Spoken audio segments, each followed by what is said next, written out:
Vous écoutez Vision et Terrain Doc, une émission proposée par Impact Evolution. Qui met en lumière les femmes et les hommes qui contribuent à la dynamique économique occitane.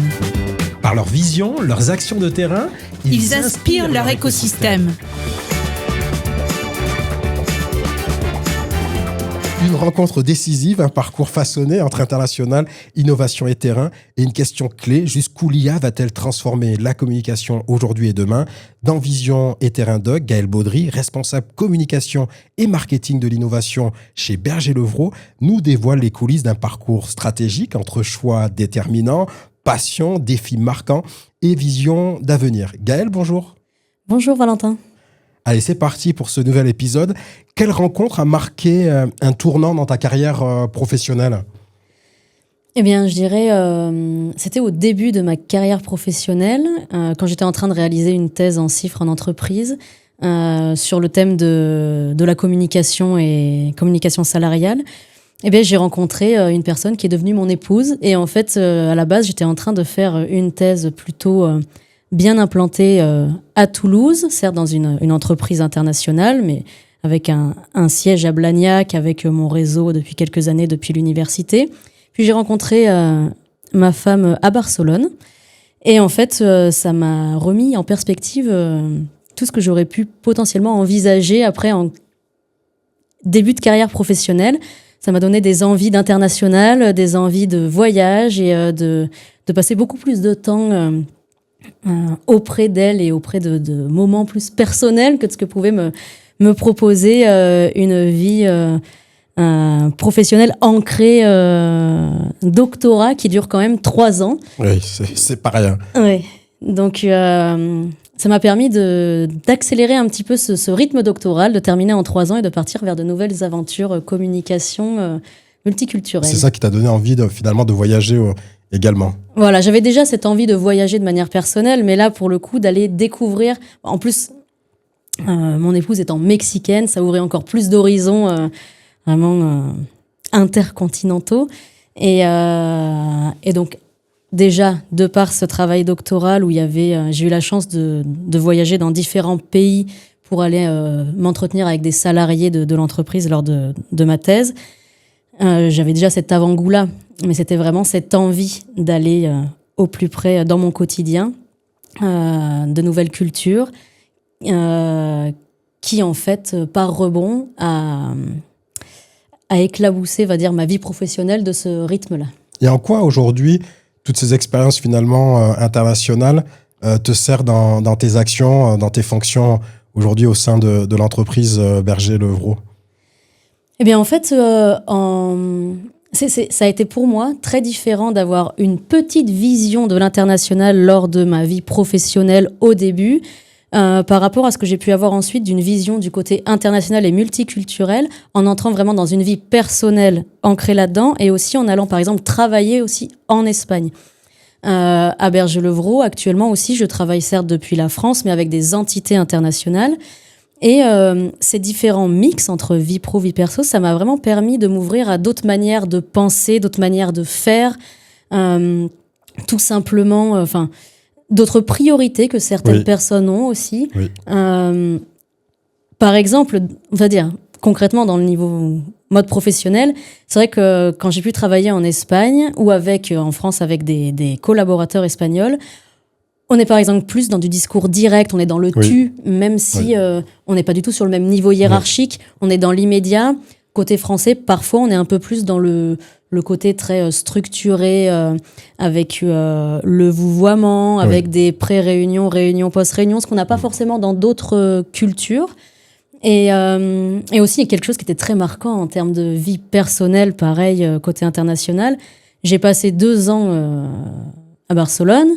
Mon épouse y était déjà depuis quelques années. J'ai rencontré plein de ses amis. Ces personnes-là, pendant plus d'1 an, n'ont jamais su ce que je faisais comme travail. En fait, ça ne les a jamais intéressés. D'accord. Et on a noué des relations. Et ça, c'est vrai qu'en tant que Française, c'est vrai que j'ai l'impression que nos relations sont un peu plus structurées autour de la valeur travail, même les relations personnelles.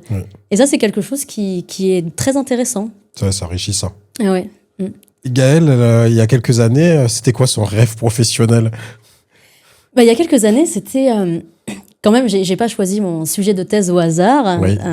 C'était en résumé, dans toute entreprise, on a des salariés qui ont une image de leur entreprise. Chacun a sa propre image et des fois, elles peuvent converger dans des groupes sociaux, on va dire. Et l'entreprise, ses dirigeants ont l'identité qu'ils veulent valoriser, promouvoir. Et mon but, c'était d'essayer de comprendre comment se construisaient ces images pour ensuite pouvoir développer une stratégie de communication la plus performante et adaptée possible pour lier à la fois les besoins des dirigeants, bien sûr, et les besoins des salariés pour créer un maximum de bien-être salarial et de performance de l'entreprise pour que ça matche en fait le mieux possible et que tout le monde s'y retrouve. Ce fameux capital humain, finalement, voilà. qui est au centre de toutes les thématiques, finalement, de l'entreprise, qu'on soit sur de la com, du marketing, de l'innovation. C'est ça. Sans humain, sans motivation, on n'est rien. Voilà, et ça autour de la dimension communication, parce que c'est là-dedans que j'ai ancré mon travail, et à l'international, dans une entreprise où il y avait différents profils de collaborateurs. Quelle mission tu as dû mener et tu t'es dit, mais finalement, sans ce parcours international, j'y serais pas arrivé? Je peux prendre un exemple récemment. Alors, peut-être que je ne sais pas que je n'y serais pas arrivée, mais je ne l'aurais pas vécu pareil. Et j'aurais peut-être été moins confortable quand j'ai participé là, à une journée d'écosystème franco-allemand. D'accord. Sur Toulouse, qui réunissait du coup aussi bien des institutionnels que des scientifiques, avec l'équivalent du CNRS qui est le Fraunhofer en Allemagne, avec aussi des entreprises, aussi bien allemands que français. Et le but était de nous rencontrer d'une manière très efficace pour pouvoir ensuite nous présenter, nouer des collaborations sur des thématiques comme l'IA et l'industrie, par exemple. Et donc là, j'étais intervenue à une table ronde pour Berger-Levrault pour promouvoir notre approche de maintenance 5.0, comment on utilise certains outils d'intelligence artificielle pour optimiser la gestion des équipements et des infrastructures. Et du coup, on était vraiment avec des acteurs de différents mondes, déjà de pays différents, aussi de cultures différentes, de manières de travailler ou sur les avancements dans nos projets, on n'était pas forcément aux mêmes étapes. Et donc arriver à se faire comprendre, arriver à que chacun puisse passer ses enjeux individuels et collectifs, parce qu'on était là aussi pour nouer des réseaux. Et c'est pas le même discours entre des institutionnels, des professionnels d'entreprise, entre des scientifiques. Et ce volet-là, en ayant fait du coup un parcours recherche et innovation, ça m'a permis de savoir articuler mes messages, pouvoir comprendre les enjeux de chacun et pouvoir m'épanouir dans ce jeu relationnel en fait de la journée. Parce que quand les cultures sont différentes, les codes sont différents, et si on s'adapte pas, finalement le résultat n'est pas atteint. Non, le résultat n'est pas atteint, et puis en plus, on risque de passer à côté d'opportunités qui pourraient être très intéressantes parce qu'on ne s'est pas compris. Et ça, c'est dommage. Il faut comprendre l'IA, je crois que c'est ton quotidien aujourd'hui, sur tes différentes fonctions, que ce soit l'innovation, la communication. Concrètement, qu'est-ce que ça apporte l'IA dans ton quotidien ? Alors l'IA, ça apporte déjà de la matière à ma communication, parce que entre autres, je valorise des informations, des recherches et développements que mes collègues travaillent et qui touchent entre autres à l'IA. Mais après, dans mon mode de travail, dans mes pratiques professionnelles, l'usage de l'IA, on va dire, ça me fait gagner quand même un temps considérable, surtout dans le tramage de mes contenus textuels et dans le formatage, on va dire, si je veux envoyer un message via un réseau social ou plutôt sur un article de blog, ça va me permettre de tramer. Après, derrière, il faut toujours revenir d'une manière dense pour tout ce qui va être le bon verbatim utilisé, à quel public je m'adresse, donc je vais adapter le discours, densifier. Mais c'est vrai que c'est quand même un gain de temps estimable.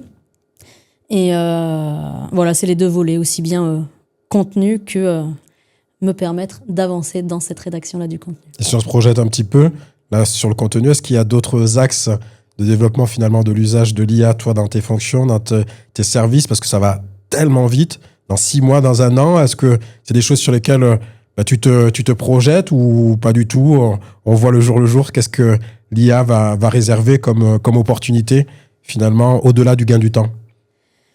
Je pense que ça peut aussi nous permettre de gagner en précision. Enfin, je l'espère parce que, on va dire, on a beaucoup d'outils, par exemple, d'IA génératifs qui sont performants quand on parle de texte. Oui. C'est vrai qu'après, en tout cas, je me rends compte, je ne sais pas si c'est généralisable ou pas, mais tout de suite, quand on veut commencer à imager quelque chose, si on regarde un petit peu rapidement sur les différentes entreprises, on se retrouve sur des mêmes images dès qu'on va parler de tel thème ou tel thème. Pour imager, on a un peu tous les mêmes banques d'images. Et ce sont des images générées par l'intelligence artificielle. On s'est retrouvé avec un boom d'images disponibles. Mais finalement, on a un peu toujours les mêmes. Oui. Donc, je me dis que là-dessus, j'espère que d'ici 1 an, on aura eu des progrès, qu'on ait beaucoup plus d'images différentes, un peu plus précises aussi, certes générées par intelligence artificielle, mais aussi, est-ce que ça pourrait pas nous permettre de mieux référencer les images qui sont avec du crédit auteur, vraiment, que ce soit des photos ou conçues par l'humain, et pouvoir les additionner aux banques d'images pour pouvoir y accéder plus facilement et donc valoriser à la fois notre travail de communicant en se différenciant et aussi les auteurs qui peut-être ont un peu de mal à émerger de ce flux d'images d'intelligence artificielle. Donc plein d'opportunités pour toi. Au-delà de l'IA, tu as forcément, au travers de ce parcours, eu des anecdotes. Il y a des choses qui ont dû te marquer. Est-ce que tu peux nous partager un petit peu, que ce soit en France ou à l'étranger, voir un petit peu par rapport aux cultures, aux anecdotes que tu as pu rencontrer dans tes expériences professionnelles? Oui, si on parle du volet international qui m'intéresse énormément, enfin qui est un peu un fil conducteur de mon parcours. Bien sûr. C'est vrai que je me suis rendu compte que c'est pas parce qu'on est à tel endroit qu'on est immergé dans la culture de l'endroit.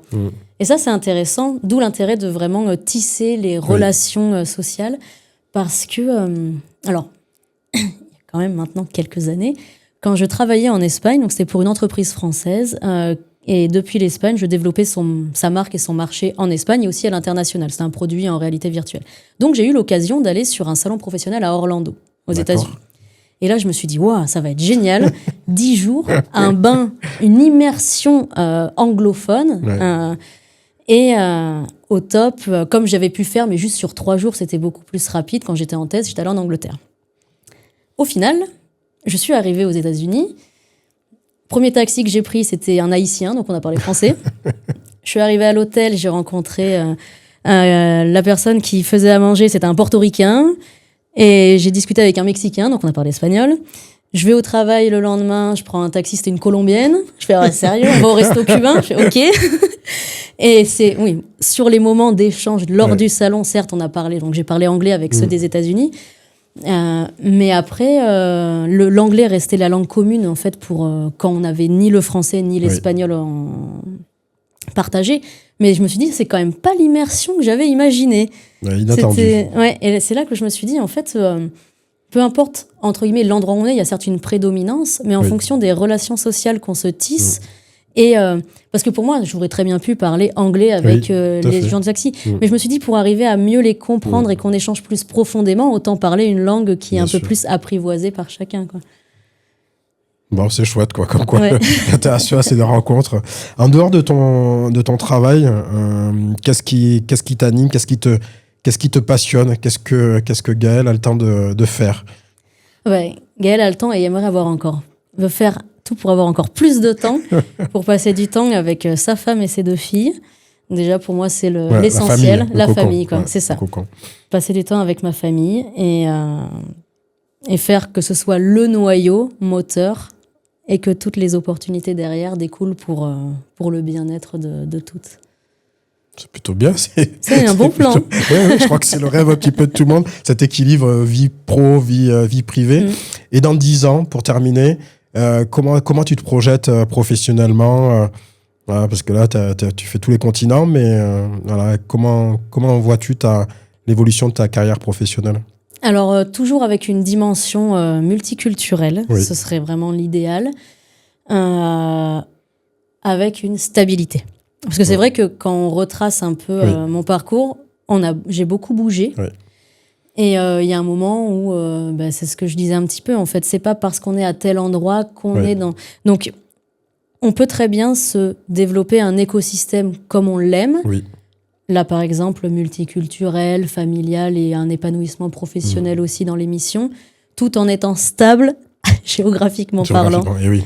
Donc ça, c'est comme ça que j'envisage dans 10 ans. Donc, peut-être à Toulouse ou ailleurs, mais en tout Exactement. cas, à un endroit Oui, un petit oui. peu pour quelques années pour pouvoir continuer à évoluer sur des missions internationales. Tout en étant ancré dans le Oui, local c'est aussi, c'est ça. Ouais. Oui, profiter un petit peu de l'écosystème et de la vie culturelle qu'il y a autour de soi pour créer des liens aussi. C'est ça. C'est important. Mm.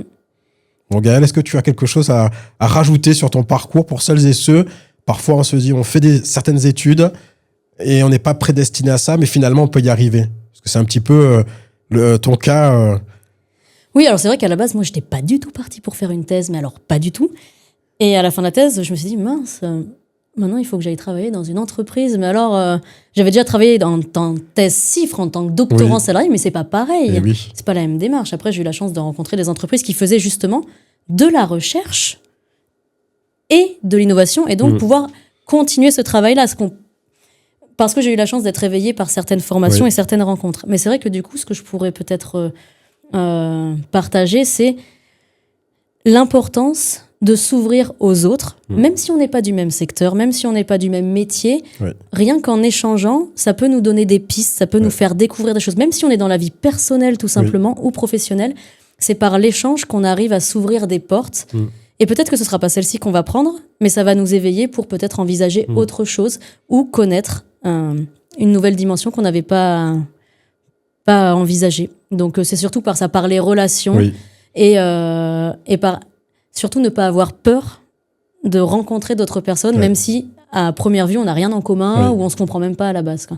Moi, quand je suis arrivée à Barcelone, je parlais pas du tout couramment espagnol. J'avais pris quelques cours avant pour comprendre ma belle famille, mais c'était pas du tout l'immersion professionnelle 100% parfaite. Mais on trouvait toujours une langue ou une pseudo-langue de compréhension, c'est ça. Que ce soit un mix ou...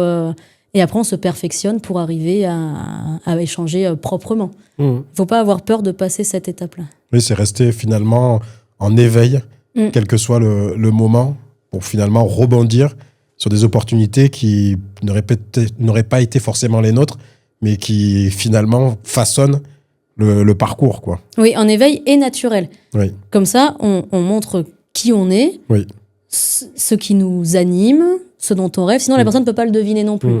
Donc, et comprendre l'autre aussi, quels sont ses rêves, et voir comment chacun peut-être peut aider l'autre d'une manière très naturelle, en partageant son expérience. Bon, je crois qu'on a fait le tour de ton parcours, la positive attitude, l'écoute, rester naturel. On va te remercier pour cet échange passionnant. Et puis on se dit à bientôt pour la suite. Merci Valentin, oui, à bientôt pour la suite.